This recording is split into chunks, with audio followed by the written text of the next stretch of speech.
Fast minds, get ready for some fast facts. What are we uncovering today?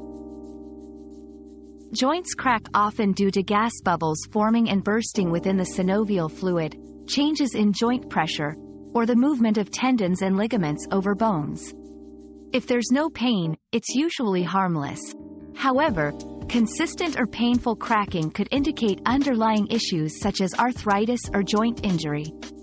To minimize cracking, maintain a healthy weight, stay active, and incorporate stretching or strengthening exercises into your routine to support joint health. Our quest for knowledge never ends. Thanks for being part of today's discovery. Subscribe, like, and share to join us on the next one.